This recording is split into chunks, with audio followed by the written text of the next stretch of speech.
Hello student, তোমাদের যে পরীক্ষা নেওয়া হয়েছিল তার সেট 3 অর্গানিকের কোশ্চেন 4 দাগের এফে দেখো, 4 দাগের এফে 1 দাগে দেখো, কোনো 1 ডিগ্রি অ্যালকোহলকে মৃদু জারিত করলে কি হয় না হচ্ছে অ্যালডিহাইড পাওয়া যায়। ইথাইল অ্যালকোহলটি কী হবে? ইথাইল অ্যালকোহলটি মৃদু জারণের ফলে উৎপন্ন হবে কি অ্যাসিটালডিহাইড। ওকে, এরপরে পুনরায় আবার জারিত করলে কি হবে? পুনরায় তাকে জারিত করলে ইথাইল অ্যালকোহলটি হয়ে যাবে অ্যাসিটিক অ্যাসিড। ওকে, এই অ্যাসিটিক অ্যাসিড অ্যামোনিয়ার সহিত বিক্রিয়া করলে পাবো আমরা কি না হচ্ছে অ্যাসিটিক অ্যাসিডে অ্যামোনিয়াম একটা লবণ। তাকে P2O5 দ্বারা বিক্রিয়া ঘটালে 2 অণু জল এখান থেকে বেরিয়ে গিয়ে হয়ে যাবে কি মিথাইল সায়ানাইড বা ইথাইল নাইট্রাইল পাওয়া যাবে। ঠিক আছে, এ থেকে ডি শনাক্তকরণ হয়ে গেল। এরপরে দেখো 2 কোশ্চেনে দেওয়া আছে,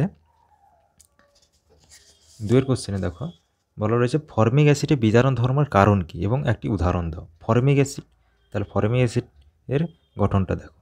এই হচ্ছে ফর্মিক অ্যাসিড। বিজারণ ধর্মের কারণ কি? ফর্মিক অ্যাসিডের গঠন সংকেতে একটি অ্যালডিহাইড গ্রুপ থাকায় এটি বিজারণ ধর্ম প্রদর্শন করে। কারণটা হয়ে গেল। এবার উদাহরণ দিতে বলেছে। ফর্মিক অ্যাসিডের সঙ্গে টলেন্স বিকারক বিক্রিয়া ঘটালে আমরা কি পাবো না হচ্ছে কার্বন ডাইঅক্সাইড, জল আর হচ্ছে না হচ্ছে সিলভারের একটা আমরা ধূসর বর্ণের একটা মিরর পাবো বা সিলভারের একটা মিরর পাবো।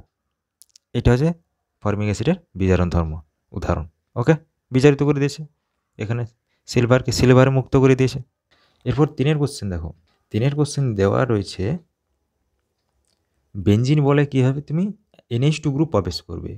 সব থেকে সহজ পদ্ধতি হচ্ছে মিশ্র অ্যাসিড দিয়ে দাও। গাঢ় H2SO4, গাঢ় HNO3 বা ধূমমান H2SO4, ধূমমান HNO3 দিয়ে বিক্রিয়া ঘটালে আমরা পাবো কি নাইট্রোবেঞ্জিন। তাকে অ্যাসিড মাধ্যমে ধাতু দ্বারা বিজারিত করলে আমরা পাবো অ্যানিলিন। ওকে ওকে, এরপরে দেখো অথবার কোশ্চেন রয়েছে। অথবাতে রয়েছে নাইট্রোবেঞ্জিন ফিডেলক্রাফট অ্যালকাইলেশন বিক্রিয়ায় অংশগ্রহণ করে না কেন, বা নাইট্রোবেঞ্জিন ফিডেলক্রাফট বিক্রিয়ায় দ্রাবক হিসেবে ব্যবহার করা হয় কেন। এখানে যে কোশ্চেনটা দিয়েছে কেন অংশগ্রহণ করে না আর দ্রাবক রূপে কেন ব্যবহার করা হয়, সেই উত্তরটাও একই হবে। দেখো তাহলে তোমাকে আগে নাইট্রোবেঞ্জিনটা দেখে নাও। নাইট্রোবেঞ্জিনের যে NO2 গ্রুপ রয়েছে এটা কী ধরনের গ্রুপ? এটা হচ্ছে -I এবং -R প্রভাব সম্পন্ন গ্রুপ। এখানে কি ঘটবে না তার কারণে এখানে হচ্ছে NO2 গ্রুপের -I প্রভাবের জন্য এবং -R প্রভাবের জন্য বেঞ্জিন গ্রুপে যে ইলেকট্রনের ঘনত্ব রয়েছে সেটাকে তার দিকে টেনে নেবে। NO2 গ্রুপ একটা ইলেকট্রন আকর্ষী গ্রুপ, যার কারণে বেঞ্জিন গ্রুপে ইলেকট্রন ঘনত্ব কী হবে হ্রাস ঘটবে বা কমে যাবে। এর কারণে ইলেকট্রোফিলিক প্রতিস্থাপন বিক্রিয়া অংশগ্রহণ করতে পারবে না, তাই ফিডেলক্রাফট অ্যালকাইলেশন বিক্রিয়া অংশগ্রহণ করে না। তাই দ্রাবক রূপে ব্যবহার করা হয়, কারণ দ্রাবক কখনো বিক্রিয়া করে না, দ্রবীভূত করতে সাহায্য করে। ওকে, তাহলে তার রেজোনেন্স গঠনটা দেখো।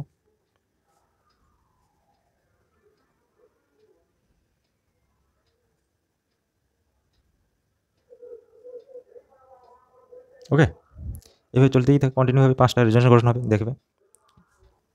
একের কোশ্চেন। এরপরে 2 রয়েছে মিথাইল আইসোসায়ানাইড ক্ষারীয় মাধ্যমে আদর্শ বিশ্লেষিত হয় না কারণ। মিথাইল আইসোসায়ানাইডের গঠনটা দেখো। মিথাইল আইসোসায়ানাইডের কার্বন পরমাণুটি ঋণাত্মক আধানগ্রস্ত হয়। এখানে ক্ষার মাধ্যমে OH- নিউক্লিওফাইলটি এখানে আকর্ষণ করতে পারে না, অ্যাটাক করতে পারে না। ক্ষার মাধ্যমে OH গ্রুপটি এখানে অ্যাটাক করতে পারে না, তাই হচ্ছে এটি ক্ষার মাধ্যমে আদর্শীভূত হয় না। কিন্তু অ্যাসিড মাধ্যমে আদর্শীভূত হয়ে আমরা হচ্ছে প্রাইমারি অ্যামিন এবং ফর্মিক অ্যাসিড একটা মিশ্রণ পাবো। ওকে, 3 কি রয়েছে অ্যালিফ্যাটিক প্রাইমারি অ্যামিন ডায়াজোনিয়াম লবণ উৎপন্ন করতে পারেন কেন। একটি অ্যালিফ্যাটিক প্রাইমারি অ্যামিনের সংকেত কী হতে পারে? 8টা যদি অ্যালকিল গ্রুপ হয় তাহলে অ্যালিফ্যাটিক প্রাইমারি অ্যামিন। এটি হচ্ছে ডায়াজোনিয়াম লবণ তৈরি করতে পারে না। প্রাইমারি অ্যামিনের সঙ্গে NaNO2 HCl বা HNO2 সহিত বিক্রিয়া ঘটালে এখানে RN2+Cl- আয়ন উৎপন্ন হয়, কিন্তু এই যৌগটি খুবই আনস্টেবল। এই যে যৌগটি তৈরি হয়েছে খুবই আনস্টেবল প্রকৃতির হয়, যার কারণে এটা কি হয় না পুনরায় ভেঙে গিয়ে অ্যালকোহল N2 আর HCl গ্যাস উৎপন্ন হয়। তার কারণে এখানে হচ্ছে প্রাইমারি অ্যামিন থেকে আমরা ডাইজোনাল অ্যালকোহল প্রস্তুত করতে পারি না, এরা সরাসরি আনস্টেবল প্রকৃতি হওয়ার জন্য এ অ্যালকোহলে পাওয়া যায়। তাই প্রাইমারি অ্যামিন থেকে অ্যালকোহল তৈরি করার বেস্ট পদ্ধতি হচ্ছে এই যে নোট। ওকে, জিৎ দাগের কোশ্চেন কী রয়েছে, মিউটা রোটেশন কি? কোনো মনোস্যাকারাইড আলোক সক্রিয় যৌগ কি বা গ্লুকোজ জল বা উপযোগী দ্রাবকে দ্রবীভূত যদি করা হয় তাহলে সময়ের সঙ্গে সঙ্গে তাদের আপেক্ষিক আবর্তনের মান পরিবর্তিত হবে এবং শেষ পর্যন্ত একটি নির্দিষ্ট মানে এসে স্থির হবে। এই ঘটনাটিকে বলা মিউট রোটেশন। ওকে, এরপরে কোশ্চেনে দেখো, এটা করে নেবে। এরপরের কোশ্চেনে দেখো, কীভাবে গ্লুকোজ অণুতে 5টি OH গ্রুপ রয়েছে প্রমাণ করো। প্রথমে গ্লুকোজের সংকেতটা এঁকে নাও।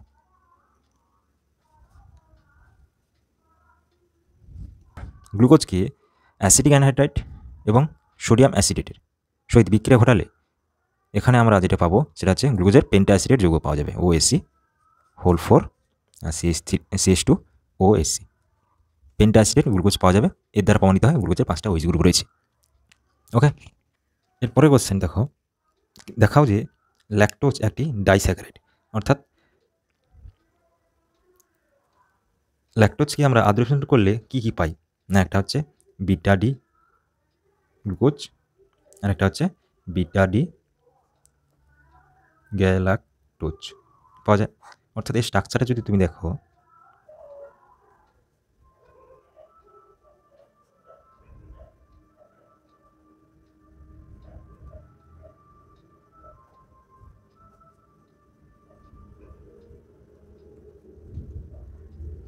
CH2OH বিটা যেহেতু ওই যে উপরে এরও উপরে দিকে ছিল আছে, এখানে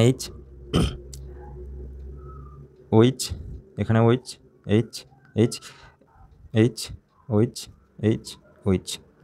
এরপরে এখানে এখানে OH, অর্থাৎ এটা হচ্ছে বিটা ডি গ্লুকোজ, এটা হচ্ছে বিটা ডি গ্যালাক্টোজ।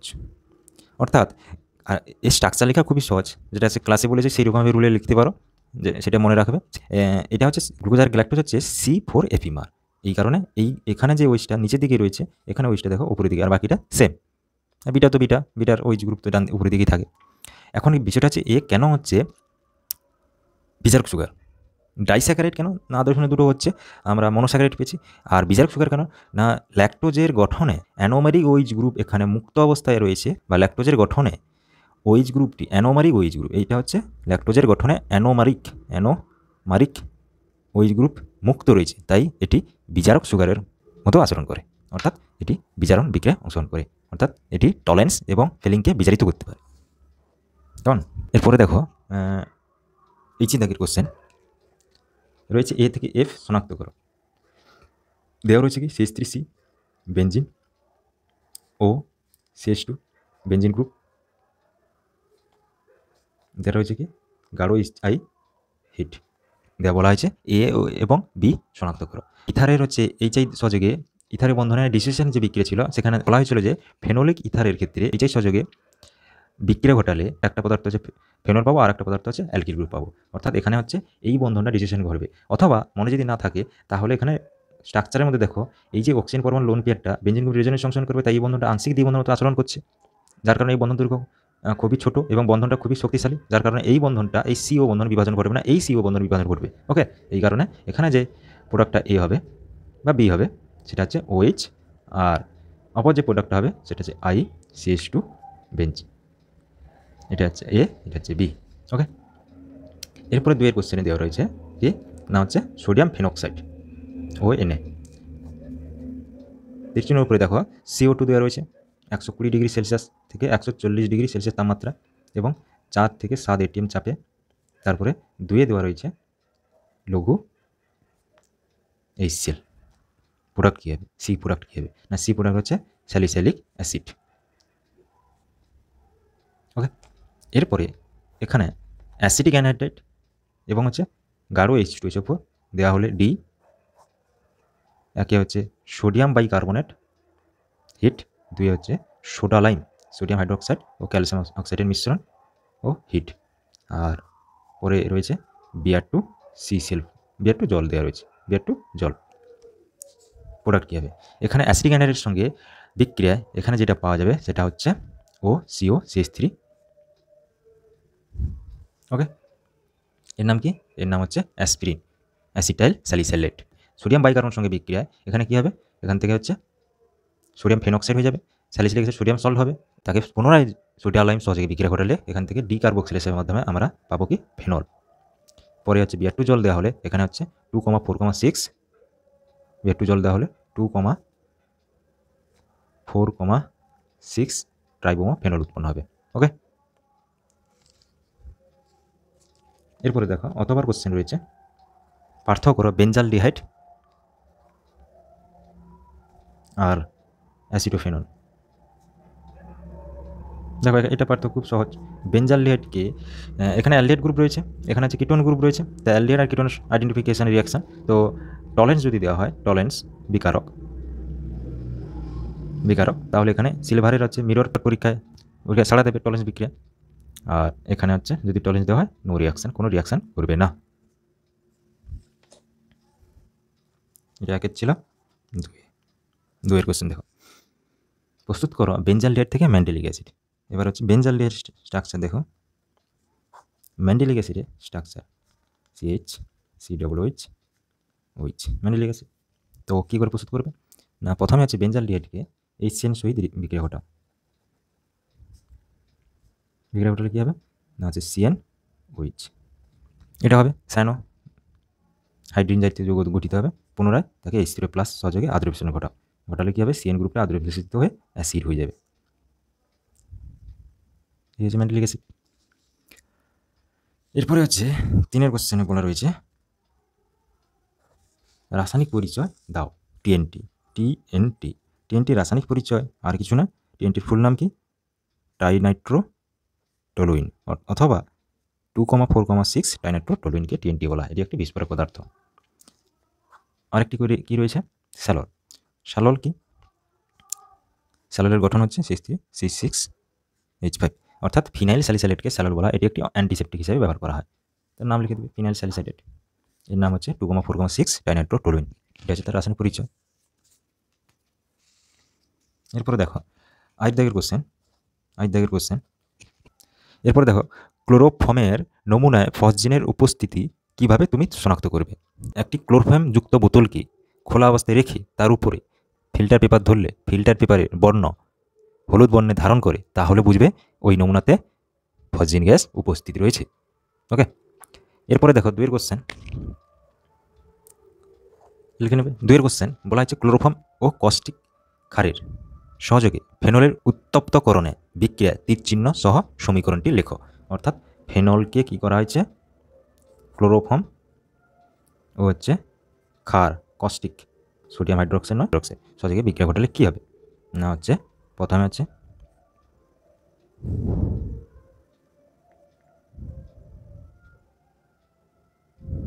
এটা হবে, তারপরে জল দেওয়া হলে স্যালিসাইলডিহাইড পাওয়া যাবে। ওকে, এরপরে দেখো রূপান্তর করো ইথানল থেকে ল্যাকটিক অ্যাসিড। এরপরে বলা হয়েছে ইথানল থেকে ল্যাকটিক অ্যাসিড, তাহলে ইথানল থেকে ল্যাকটিক অ্যাসিড তৈরি করতে গেলে আগে ইথানলটিকে অ্যালডিহাইড গ্রুপে কনভার্ট করো। ইথানলকে অ্যালডিহাইড কনভার্ট করতে গেলে বা রূপান্তর করতে হলে তোমাকে মৃদু জারক পদার্থ দ্বারা জারিত করতে হবে, অর্থাৎ PCC দিতে পারো, অন্য কেউ PDCO দিতে পারো, CH3CHO। এরপরে HCN এর সহিত বিক্রিয়া ঘটালে নিউক্লিওফিলিক দ্রুত বিক্রিয়ার মাধ্যমে সায়ানোহাইড্রিন যৌগটি গঠিত হবে, CN। তারপরে H3+ অ্যাসিডের মাধ্যমে আদ্রমিল করলে CN গ্রুপটি অ্যাসিডে পরিণত হবে। এই নাম হচ্ছে ল্যাকটিক অ্যাসিড। ওকে, এরপর দেখো 5 দাগে সি এর কোশ্চেনগুলি বলা হয়েছে এ থেকে এ আইডেন্টিফাই করো। এ থেকে এফ প্রথমে দেওয়া রয়েছে স্যালিসাইলিক অ্যাসিড OH COOH। এখানে কি প্রোডাক্ট দেওয়া হলে ফেনলের 2, 4 ও 6 নম্বর পজিশনে বিআর গ্রুপ প্রবেশ করবে, তাহলে এখানে আর কিছু না, BR2 জল হবে। এ প্রোডাক্ট এ হচ্ছে BR2 জল, এটা হচ্ছে এ। এরপরে বি NH2 COOH। এখানে কি দেওয়া হলে এই গ্রুপটি স্যালিসাইলিক অ্যাসিডে পরিণত হবে, কি দেওয়া হলে স্যালিসাইলিক অ্যাসিডটি পাওয়া যাবে। তাহলে প্রথমে আমাদের কী করতে হবে, ওই NH2 গ্রুপটিকে OH গ্রুপে পরিণত করতে হবে। তাহলে NH2 গ্রুপকে OH গ্রুপে পরিণত করতে গেলে ডাইজোনিয়াম লবণ দাও, পরিণত করতে হলে ডায়াজোনিয়াম বিক্রিয়াটি ঘটাতে হবে। NaNO2 HCl 0 থেকে 5, এটা 2-এ জল দিয়ে দাও, পাওয়া যাবে। তাহলে এই টোটালটা হচ্ছে পি। এরপরে সি দাগে দেওয়া রয়েছে বেঞ্জোইক অ্যাসিড থেকে, সি দাগে রয়েছে বেঞ্জোইক অ্যাসিড থেকে অ্যানিলিন। তাহলে বেঞ্জোইক অ্যাসিড থেকে অ্যানিলিন তৈরি করতে হলে প্রথমে অ্যামোনিয়া দাও, হিট 2-এ পি, 2 হচ্ছে Br2 KOH। অর্থাৎ প্রথমে অ্যামোনিয়া হিট দিলে অ্যাসিড বেঞ্জামাইড হবে, তারপর Br2 KOH দেওয়া হলে Br2 KOH বা Br2 অ্যালকোহলিক KOH দিয়ে দেওয়া হয়। এখানে হচ্ছে হফম্যান ডিগ্রেডেশন রিয়াকশনের মাধ্যমে আমরা NH2 পাবো। ঠিক আছে, এরপরে ডির কোশ্চেন, বেঞ্জালডিহাইড কী দেওয়া হলে এখানে C6H5 CHOH CHOH C6H5 পাওয়া যাবে। দেখো এখানে আমরা যদি প্রথমে কেসিন দেওয়া হয়, ইথানোলীয় কেসিন দেওয়া হয়, তাহলে বেঞ্জোইন পাবো, মানে এখানে হচ্ছে একটা কিটো গ্রুপ পাবো। তাকে পুনরায় যদি আমরা বিজারিত করি, কিটোনকে বিজারিত করবো, কিন্তু অ্যালকোহলে কোনো পরিবর্তন করবো না, তাহলে NaBH4 দিয়ে দাও, বিজারিত করলে এখানে OH পাবো, অর্থাৎ এই যৌগটা পাওয়া যাবে। প্রথমে হচ্ছে বেঞ্জোইন পাবো, তারপরে NaBH4 দিলে আমরা এটা পাবো। এবার ইতে বলা রয়েছে বেঞ্জালডিহাইড থেকে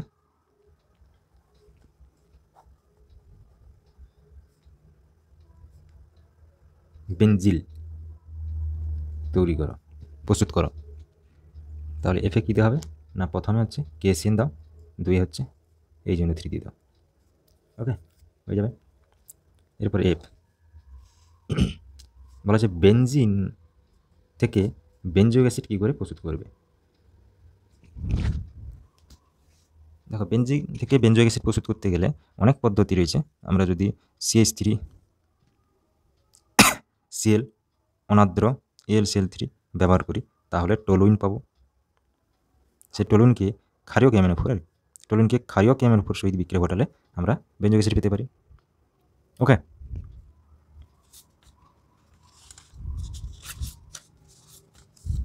এরপরে দেখো 2 কোশ্চেন রয়েছে। এরপর 2 দাগের কোশ্চেন রয়েছে, প্রদত্ত বিক্রিয়াগুলি উদাহরণ দাও। উলফ-কেসিনার, তাহলে উলফ-কেসিনার বিক্রিয়া হচ্ছে উদাহরণ হচ্ছে ধরো CH3CHO aldehyde group, NH2 alcoholic KOH, ethylene glycol, heat দেওয়া হলে এখানে ইথেন পাবো। এটা উলফ-কেসিনার। পার্কিন বিক্রিয়া, বেঞ্জালডিহাইড, অ্যাসিটিক অ্যানহাইড্রাইড ও সোডিয়াম অ্যাসিটেট দেওয়া হলে কী হবে, সিনামিক অ্যাসিড। তারপরে হচ্ছে অ্যালডোল কন্ডেনসেশন, সেই অ্যাসিটালডিহাইড আলফা হাইড্রোজেনযুক্ত অ্যালডিহাইডকে ডাইলুট বা দুর্বল বা লঘু ক্ষার দ্রবণে বিক্রিয়া ঘটালে CH3CHOH বিটা হাইড্রোক্সি অ্যালডিহাইড বা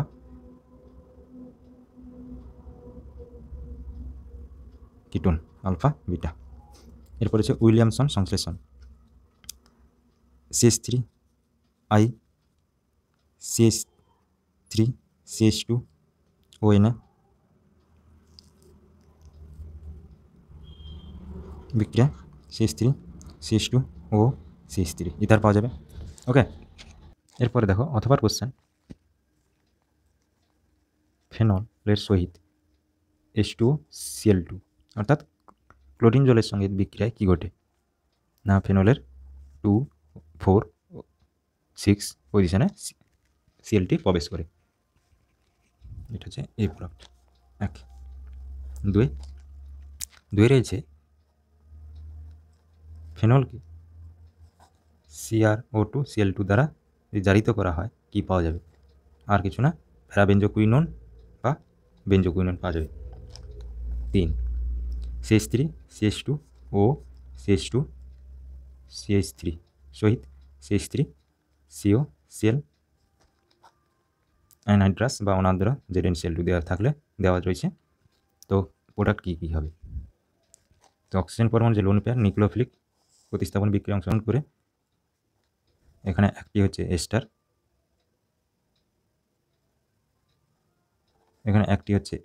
CH3CO ও CH2 CH3 আর একটি আছে অ্যালকিল হ্যালাইড। ওকে, এরপরে 4 কোশ্চেন দেখো। তো ফেনলের সঙ্গে Me2SO4 বিক্রিয়া কি প্রোডাক্ট পাওয়া যাবে? জলীয় NH দেওয়া রয়েছে OCH3 বা OMe, অর্থাৎ এখানে হচ্ছে অ্যানিসোল উৎপন্ন হবে, তাকে Br2Fe চূর্ণ সহিত বিক্রিয়া ঘটালে এফ যে প্রোডাক্টটা হবে সেটা মুখ্য বিক্রিয়াজাত পদার্থ কোনটি?